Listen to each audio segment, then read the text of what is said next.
பஞ்சூர்லி துளு நாட்டின் காவல் தெய்வம்.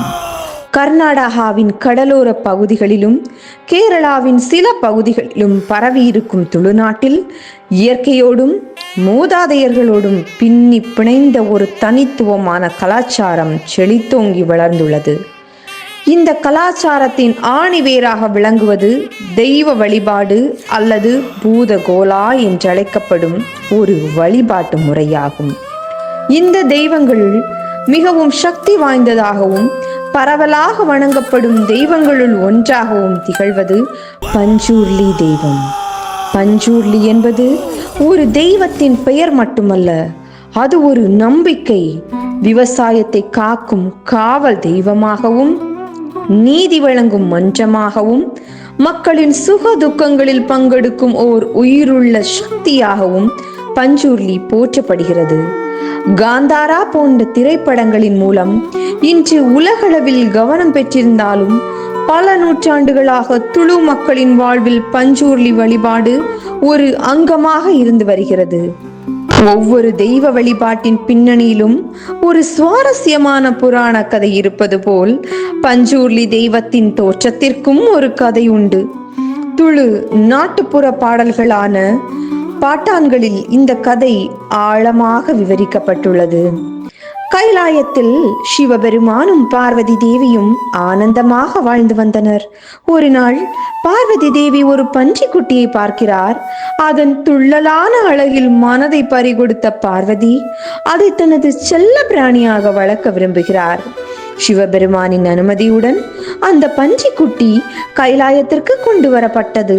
அந்த பன்றிக்குட்டி பார்வதியின் அரவணைப்பில் வளர்ந்து அது வளர வளர அதன் பற்கள் கூர்மையடைந்தன.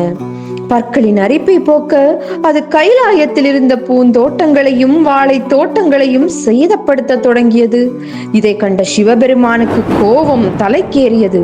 தனது தோட்டத்தை அழித்த பன்றியை தண்டிக்க முடிவு செய்து அதை தனது சூலாயுதத்தால் தாக்கினார். சிவனின் தாக்குதலால் அந்த பன்றி இறந்து விடுகிறது. தனது செல்ல பிராணியின் மரணத்தை கண்டு பார்வதி தேவி மிகுந்த துயரம் கொண்டார். அவரது துயரத்தை கண்டு மனம் இறங்கிய சிவபெருமான் அந்த பன்றிக்கு மீண்டும் உயிர் கொடுத்தார். ஆனால் அது முன்பு போல் ஒரு சாதாரண பன்றியாக இல்லாமல் ஒரு தெய்வீக சக்தியாக, அதாவது தெய்வமாக மாறியது. சிவபெருமான் அந்த தெய்வத்திடம், நீ இனி கைலாயத்தில் இருக்க வேண்டாம், பூலோகத்திற்கு சென்று அங்குள்ள மக்களை தீய சக்திகளிடமிருந்து காத்து அவர்களது விவசாயத்தையும் வாழ்க்கையும் செழிக்கச் செய். உன்னை வணங்கும் மக்களுக்கு நீயே காவல் தெய்வமாயிருப்பாய் என்று அருளினார். அப்படி பூலோகத்திற்கு வந்த தெய்வம்தான் பஞ்சூர்லி. பஞ்சி என்றால் துளு மொழியில் பஞ்சி என்பது பொருள். பன்றியின் உருவத்திலிருந்து தோன்றியதால் இந்த தெய்வத்திற்கு பஞ்சூர்லி என்று பெயர் வந்தது. காலப்போக்கில் பஞ்சூர்லி தெய்வம் துளு நாட்டின் பல்வேறு பகுதிகளில் வெவ்வேறு பெயர்களிலும் வடிவங்களிலும் வணங்கப்பட தொடங்கியது. ஒவ்வொரு வடிவத்திற்கும் ஒரு தனித்துவமான கதையும் வழிபாட்டு முறையும் உண்டு. அவற்றில் சில முக்கியமான வடிவங்கள். அன்னப்ப பஞ்சூர்லி பஞ்சூர்லியின் வடிவங்களில் மிகவும் பிரபலமானது. தர்மஸ்தலாவில் உள்ள அன்னப்ப பஞ்சூர்லி. இவர் தர்மஸ்தலா ஸ்ரீநாத சுவாமி கோவிலின் பாலகராக, அதாவது காவல் தெய்வமாக விளங்குகிறார்.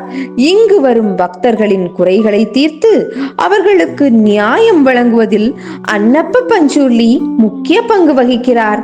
தர்மஸ்தலாவின் தர்மாதிகாரியான ஹெக்டே குடும்பத்தினர் அன்னப்ப பஞ்சூர்லியின் பெயரால் தான் நீதி வழங்குகிறார்கள்.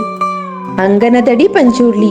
அங்கனதடி என்றால் வீட்டின் வாசல் அல்லது முற்றம் என்று பொருள். வீடுகளை காக்கும் தெய்வமாக இந்த பஞ்சூர்லி வடிவம் வணங்கப்படுகிறது. ஒவ்வொரு குடும்பத்திற்கும் ஒரு காவல் தெய்வமாக இருந்து அந்த குடும்பத்தின் உறுப்பினர்களை நோயிலிருந்தும் தீய சக்தியிடமிருந்தும் காப்பதாக நம்பப்படுகிறது. தெம்பிக்கல்ல பஞ்சூர்லி கிராமங்களின் எல்லைகளை காக்கும் தெய்வமாக இவர் விளங்குகிறார். ஒரு கிராமத்திற்குள் நுழையும் தீய சக்திகளையும் நோய்களையும் தடுத்து நிறுத்துவது இவரது பணி என்று மக்கள் நம்புகிறார்கள். போலத் பஞ்சூர்லி. இவர் நீதியை குறிக்கும் தெய்வமாக பார்க்கப்படுகிறார். பொய் சொல்பவர்களையும் அநீதி இழைப்பவர்களையும் தண்டிக்கும் சக்தி இவருக்கு உண்டு என்று நம்பப்படுகிறது. இவை தவிர கல்லூர்லி, குளிக பஞ்சூர்லி என இன்னும் பல வடிவங்களுள் பஞ்சூர்லி தெய்வம் வழிபடப்படுகிறது. ஒவ்வொரு வடிவமும் மக்களின் குறிப்பிட்ட தேவைகளையும் நம்பிக்கைகளையும் பிரதிபலிக்கிறது. பஞ்சூர்லி வழிபாட்டின் மிக முக்கியமான அம்சம் கோலா அல்லது நேமா என்று அழைக்கப்படும் வருடாந்திர திருவிழா ஆகும். அது ஒரு பூஜை அல்ல, அது தெய்வத்திற்கும் மக்களுக்கும் இடையேயான ஒரு நேரடி உரையாடல். இந்த திருவிழாவின் போது குறிப்பிட்ட சமூகத்தை சேர்ந்த கலைஞர் தெய்வத்தின் வேடமணிந்து தெய்வமாகவே மாறிவிடுவார் என்று நம்பப்படுகிறது. கோலா நடைபெறும் நாள் மற்றும் நேரம் ஜோதிட ரீதியாக கணிக்கப்பட்டு ஊர் மக்களுக்கு அறிவிக்கப்படும். கோலா நடைபெறும் இடம் தெய்வஸ்தானம் என்று அழைக்கப்படுகிறது. அந்த இடம் பசுவின் சாணத்தால் மொழுகி மா இலை தோரணங்களால் அலங்கரிக்கப்படும். கோலா சடங்கின் மிக முக்கியமான பகுதி தெய்வத்தின் வேடமணியும் கலைஞரின் ஒப்பனை. இந்த கலைஞர்கள் பெரும்பாலும் நாளிகை, பம்பதா, பரவா போன்ற குறிப்பிட்ட சமூகத்தை சேர்ந்தவர்களாக இருப்பார்கள். இந்த உரிமை அவர்களுக்கு பரம்பரையாக வழங்கப்படுகிறது. ஒப்பனை என்பது ஒரு கலை. அரிசி மாவு, மஞ்சள், குங்குமம் மற்றும் இயற்கையான வண்ணங்களை கொண்டு முகத்தில் நுட்பமாக மற்றும் தத்ரூபமாக ஓவியங்கள் வரையப்படுகின்றன. பஞ்சூர்லியின் கோரமான பற்கள், கம்பீரமான பார்வை ஆகியவை முக ஓவியத்தில் வெளிப்படும். ஆடைகள் மிகவும் பிரகாசமான வண்ணங்களில், குறிப்பாக சிவப்பு நிறத்தில் இருக்கும். இடுப்பில் தென்னங்குருந்து ஓலைகளால் செய்யப்பட்ட சிரி எனப்படும் ஆடை கட்டப்படும்.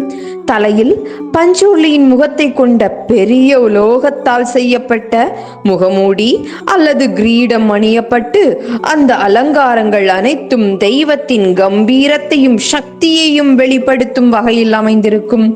கோலா சடங்கில் இசைக்கும் முக்கிய பங்குண்டு. டெம்பரோ எனப்படும் ஒரு வகையான முரசு, செண்டை மற்றும் தாள வாத்தியங்கள் இசைக்கப்படும்.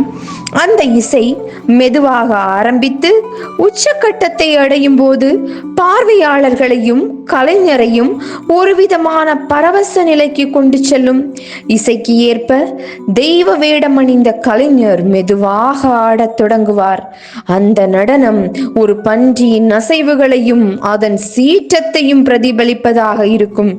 நடனத்தின் வேகம் படிப்படியாக அதிகரித்து நடனத்தின் உச்சத்தில் கலைஞர் மீது பஞ்சூர்லி தெய்வம் ஆவேசமாக இறங்கும் என்று நம்பப்படுகிறது. இந்த நிலையில் அவர் தனது சுயநினைவை இழந்து தெய்வமாகவே மாறிவிடுவார். அவரது குரல் மாறும், அவரது உடல் மொழி மாறும். அவர் இப்போது ஒரு சாதாரண மனிதர் அல்ல, அவர் பஞ்சூர்லி தெய்வம். தெய்வம் ஆவேசமாக வந்த பிறகு மக்களின் குறைகளை கேட்க தொடங்கும். விவசாயிகள் தங்கள் நில பிரச்சனைகளையும், குடும்ப தலைவர்கள் தங்கள் குடும்ப பிரச்சனைகளையும், நோயுற்றவர்கள் தங்கள் உடல் நல பிரச்சனைகளையும் தெய்வத்திடம் முறையிடுவார்கள். பஞ்சூர்லி தெய்வம் அவர்களது பிரச்சனைகளை கேட்டு அதற்கான தீர்வுகளை சொல்லும். தகராறுகளை தீர்த்து வைக்கும், நோய்களை குணப்படுத்துவதாக வாக்குறுதி அளிக்கும். தெய்வம் கூறும் வார்த்தைகள் நொடிக்கட்டு என்று அழைக்கப்படுகிறது. இந்த வார்த்தைகள் மக்கள் வேதமாக நம்பி அதன்படி நடப்பார்கள். பஞ்சூர்லியின் நீதி வழங்கும் முறை பல நேரங்களில் நீதிமன்றங்களை விட சக்தி வாய்ந்ததாக கருதப்படுகிறது. மக்கள் தங்கள் வேண்டுதல்கள் நிறைவேறியதற்காகவும் தெய்வத்தின் அருளை பெறுவதற்காகவும் காணிக்கைகளை செலுத்துவார்கள். தேங்காய், பழங்கள், வெற்றிலை பாக்கு, பூக்கள் போன்றவை முக்கிய காணிக்கைகளாகும். சில இடங்களில் கோழி, ஆடு போன்றவற்றை பலியிடும் வழக்கமும் உள்ளது. இது தெய்வத்தின் கோபத்தை தணித்து அதன் அருளை பெற உதவும் என்று நம்பப்படுகிறது. விடிய விடிய நடைபெறும் கோலா அதிகாலையில் நிறைவடையும். தெய்வம் மக்களுக்கு ஆசி வழங்கிவிட்டு கலைஞரின் உடலிலிருந்து விடைபெறும். அதன் பிறகு கலைஞர் மீண்டும் தனது இயல்பு நிலைக்கு திரும்புவார். கோலாவில் கிடைத்த பிரசாதம் அனைவருக்கும் பகிர்ந்து அளிக்கப்படும்.